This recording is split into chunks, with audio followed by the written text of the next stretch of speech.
She wasn't even halfway through her morning coffee when they called her in.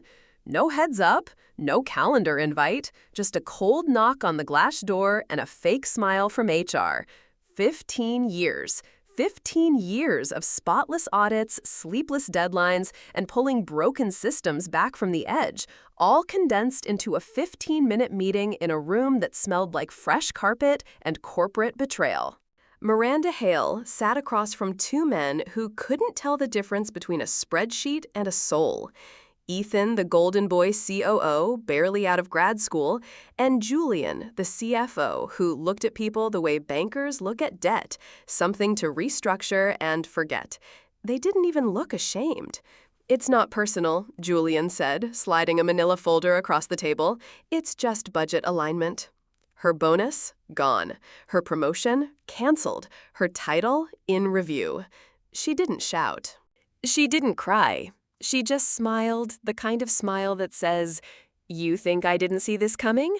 And yet, something inside her cracked, not because of the money, but because for the first time, she realized how invisible she'd become to the empire she helped build. Before I tell you what Miranda did next, the part they never saw coming, where are you listening from? Have you ever given your all only to be treated like a line item? Leave a comment if this stirs something in you. Your story might help someone out there feel a little less alone. Miranda didn't flinch. She sat there perfectly still, as if the words budget realignment and temporary role adjustment were just another line item in a quarterly report. Her hands stayed folded in her lap, her breath steady. Not a single muscle in her face moved, except for that small, practiced smile, the one she used in boardrooms when men interrupted her mid-sentence, the one she wore when interns asked if she was the assistant, the one she perfected over years of being underestimated. "Of course," she said, quietly reaching for the folder with a nod that could have passed for gratitude. "Thank you for the clarity." Julian gave a short nod, already glancing at his phone. Ethan leaned back, relaxed, satisfied. They thought she was accepting it, that she was walking away like a good little soldier, silent, professional, expendable. Miranda stood, smoothed the wrinkles in her blazer, and walked out of that glass-walled office without saying another word. Not because she didn't have something to say, but because she needed time to sharpen the blade. Outside the office buzzed with the usual morning rituals, printers humming, coffee machines steaming, keyboards clacking. No one knew what had just happened. No one stopped to look. No one noticed the woman who had just lost everything, or so they thought. She paused at her desk, opened her inbox, and began clearing the day's schedule. Her hands moved efficiently, like she was filing receipts, but inside her mind was racing, not with panic, but with precision.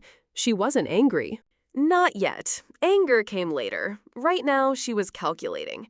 Because what they didn't realize was that Miranda Hale didn't need a title to be dangerous, and they had just given her the perfect reason to remember exactly who she was. That evening, Miranda didn't go straight home. Instead, she took a quiet detour, one she hadn't made in almost 2 years. Past the old post office, past the florist her father once loved, down a narrow side street where the lights buzzed low and yellow. She parked without thinking, engine ticking softly in the cool night air. The storage unit didn't look like much, just a row of metal doors and concrete. But behind one of them, sealed in a weathered lockbox, lay a part of her life she had kept separate. Not forgotten just, stored like old photographs or winter coats you're not quite ready to wear again. Inside the lockbox were 2 items, a worn leather folder and a letter with a broken wax seal. She hadn't opened it in years. Her fingers trembled slightly as she unfolded the letter, the edges soft from time and memory. The handwriting was familiar, precise, formal, and unmistakably her father's. Not her biological father, but the man who raised her, the man who taught her how to spot a bad investment from across the room, the man who used to say, "Don't ever confuse silence with surrender." He had built Redwood Capital from the ground up, and when cancer took him too soon, he left behind more than just memories. Inside the leather folder were documents for a private trust, a quiet legacy structured long before the current leadership had taken over. Miranda had inherited it on her 35th birthday with one condition: she could only access the trust fully if she believed the company he helped build was being misused. And now she had reason to look closer. She stared at the clause again, the one her father had highlighted in red ink all those years ago. In the event of material breach of fiduciary responsibility, her eyes narrowed, her heartbeat slowed, not with fear, but focus, because suddenly the betrayal she suffered wasn't just personal, it was a trigger. And deep down, Miranda knew this was only the beginning. Miranda didn't sleep that night. She lay still in bed, eyes fixed on the ceiling, letting the pieces settle into place like numbers lining up in a spreadsheet only she could read. By morning, the calm mask was back on. Hair pinned neatly, blazer pressed, coffee in hand. To the rest of the office, she looked exactly the same. Slightly tired, maybe, but still dependable. Still Miranda. That's how she wanted it. Because from this point on, she couldn't afford to be seen. The first step was access. Technically, she still had credentials. No one had revoked her system clearance yet. Oversight, maybe? Arrogance, more likely. She waited until late, when most of the staff had cleared out and the fluorescent lights buzzed against silence. Her heels echoed softly down the hallway as she walked back to her desk, not as an employee, but as a ghost. She plugged in a secure drive, typed in a series of commands, and began pulling archived financial records from the last 8 fiscal quarters. It wasn't just curiosity, it was instinct. Miranda had always trusted the numbers more than the people behind them. And something wasn't adding up. Unusual fee structures, short-term fund rotations, internal memos with vague references to performance smoothing.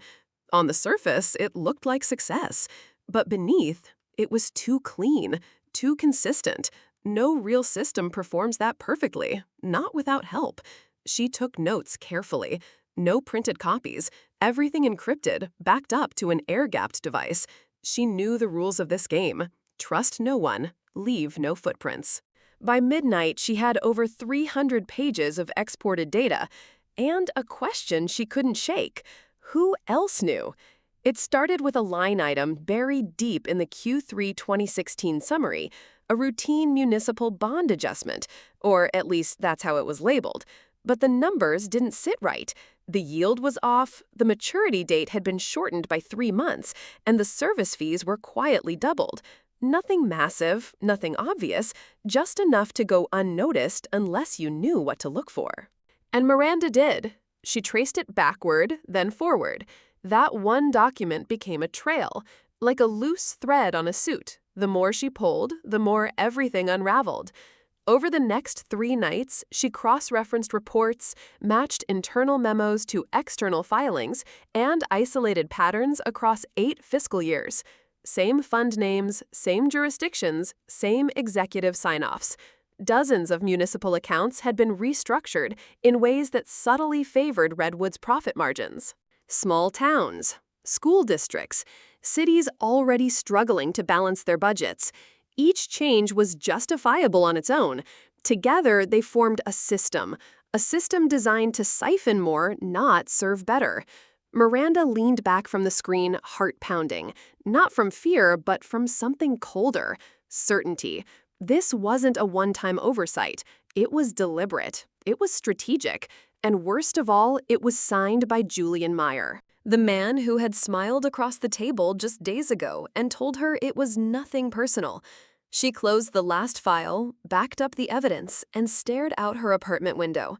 Boston's skyline blinked calmly in the distance, unaware of the quiet war about to begin. She didn't know exactly how far this would go, but she knew one thing with absolute clarity. She wasn't going to fight this alone. The next Monday, Miranda walked into the office 5 minutes late, something she'd never done in 15 years. Her shoulders slouched just slightly. Her steps slower than usual. No makeup, no jewelry, just a quiet woman in a charcoal sweater and faded flats, clutching a paper cup of coffee that had gone cold an hour ago. She looked tired, the kind of tired that makes people look away out of politeness, or maybe guilt. A few coworkers offered sympathetic smiles. One whispered, "I heard what happened. That's brutal." Miranda nodded, gave a soft thanks, and kept walking. At her desk, she packed a few things into a small box. Not everything, just enough to make it look like she was halfway out the door. A photo frame, a stress ball, a ceramic owl her niece had made in 3rd grade. Then she drafted a short email.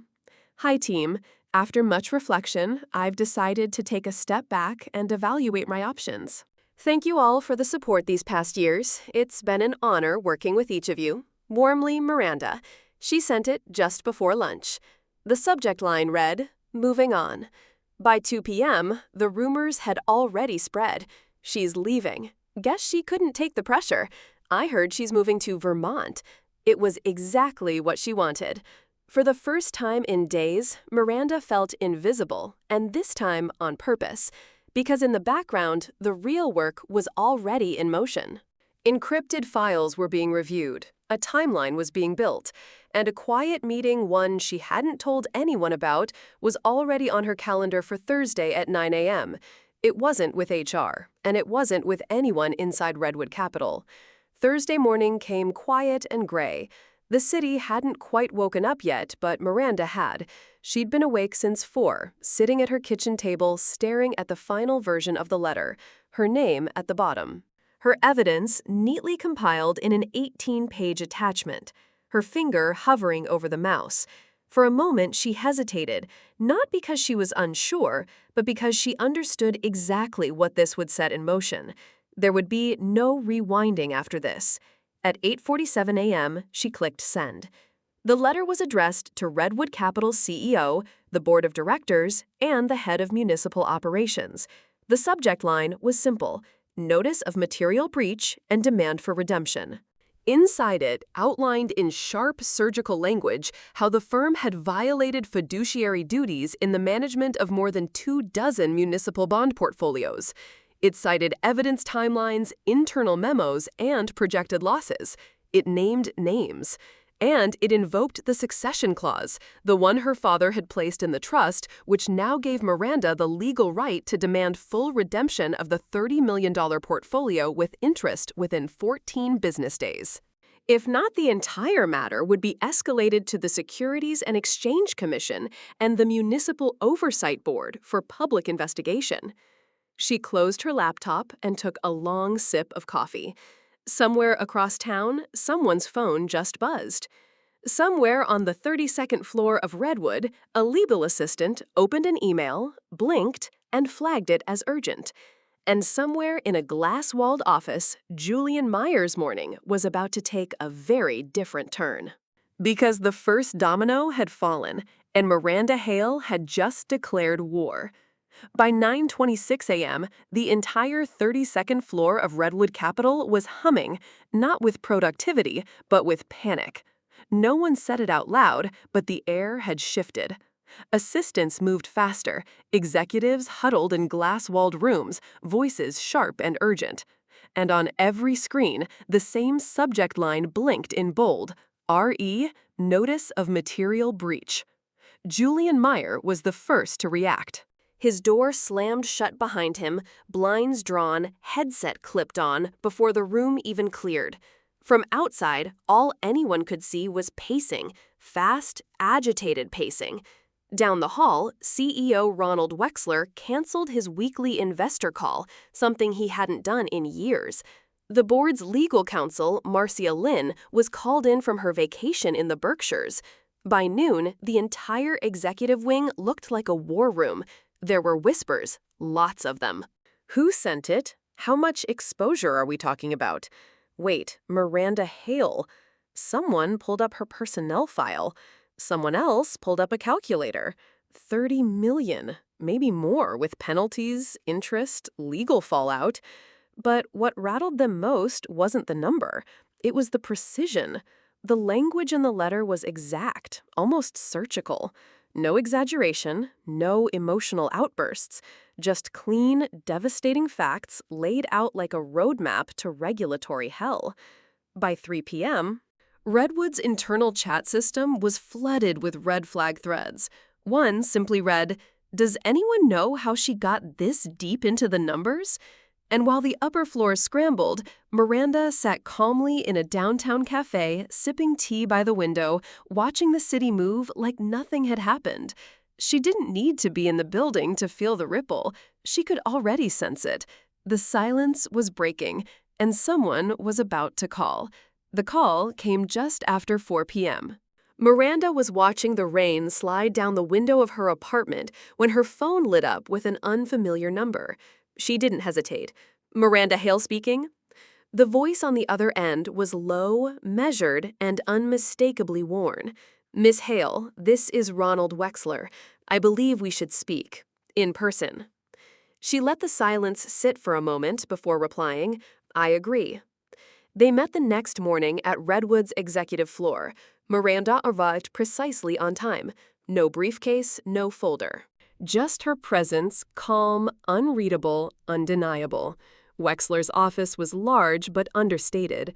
Dark wood, a skyline view, 2 cups of untouched coffee sat between them. He didn't waste time. "You've put us in a very difficult position." "I haven't put you anywhere," she replied, voice even. "Your decisions did that. I just wrote it down." He exhaled sharply, not quite a sigh, more like a release of pressure. "You want to hurt the company." "No," she said, leaning forward just slightly. "I want the company to stop hurting people." Wexler watched her closely. The way someone watches a fire, trying to decide if it will die out or spread. "What is it you're asking for?" Miranda paused. She could have asked for a payout, a title, an apology.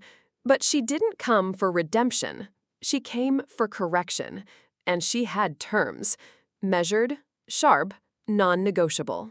And as she began to speak, outlining each one with quiet authority, Wexler's expression shifted from annoyance to calculation to something closer to resignation. Because deep down, he knew the truth. He wasn't negotiating with a disgruntled employee. He was negotiating with the future. It didn't happen all at once. That's the thing about collapse. From the outside, it looks sudden. But on the inside, it's a series of small cracks, quiet shifts, meetings that run too long. Eyes that stop making contact, doors that start closing tighter.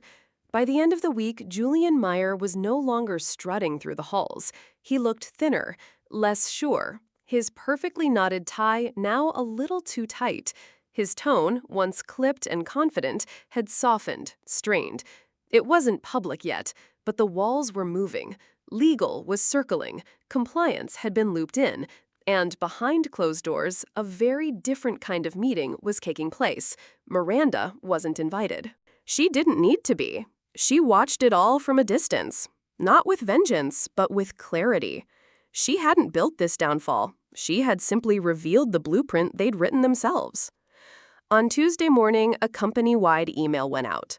One of those sterile, neutral statements that said everything and nothing at once. After years of dedicated service, Mr. Julian Meyer has chosen to pursue new opportunities outside Redwood Capital. We thank him for his contributions. No farewell party, no LinkedIn farewell post, just deleted credentials and a cleared-out office. And as quietly as he rose, he was gone. Ethan Sloan followed 2 days later. Restructuring, they said. Miranda didn't smile. She didn't gloat. Instead, she sat down at a long, polished table on the 29th floor across from a panel of board members and external auditors, all of them looking to her now. Not for revenge, but for a roadmap. And as she opened her notebook, she wondered who else had been watching all along, just waiting for someone to go first. At first, it was quiet, a subtle shift, a longer pause before someone hit send, more eyes reviewing reports twice, fewer hushed conversations behind glass doors. But within a week, the silence began to break. A young analyst from compliance, Nina, barely 2 years into the job, sent a flagged report directly to internal audit.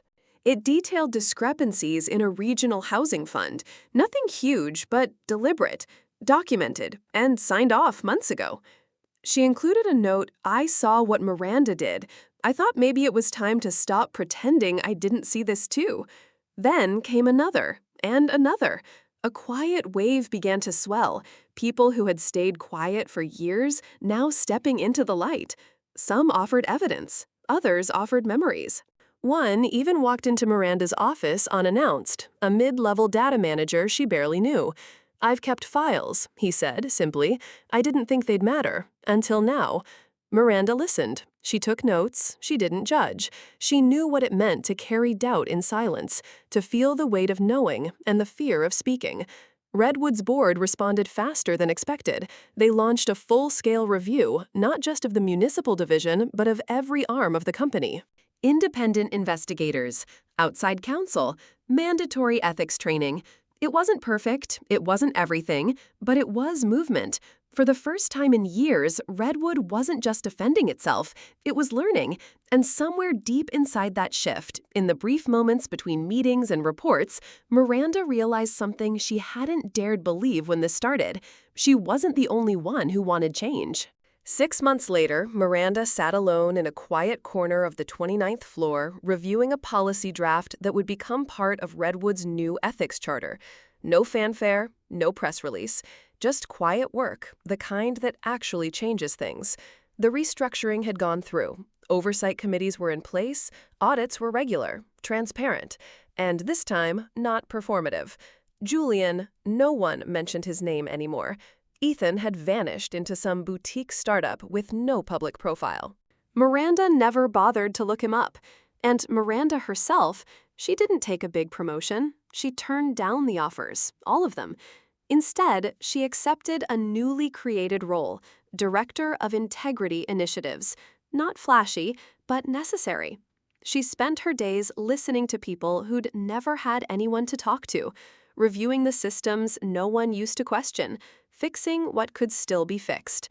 One afternoon, as she walked past the elevator lobby, a junior associate stopped her. Nervous, maybe mid-20s. "Hey, I just wanted to say, what you did, it made people like me feel like we're not crazy for caring." Miranda smiled. Not the practiced kind, but a real one. Soft, quiet, and full of something deeper than pride. She didn't respond with a speech. She just nodded, because she knew exactly what he meant. Sometimes, what matters most isn't the money you lose or the title you gain. It's the truth you refuse to bury. And the people who finally see it because you didn't walk away. So let me ask you this. If you were in Miranda's place, would you have done the same? Or would you have stayed quiet? I'd love to hear what you think. Your story might be exactly what someone else needs to hear today.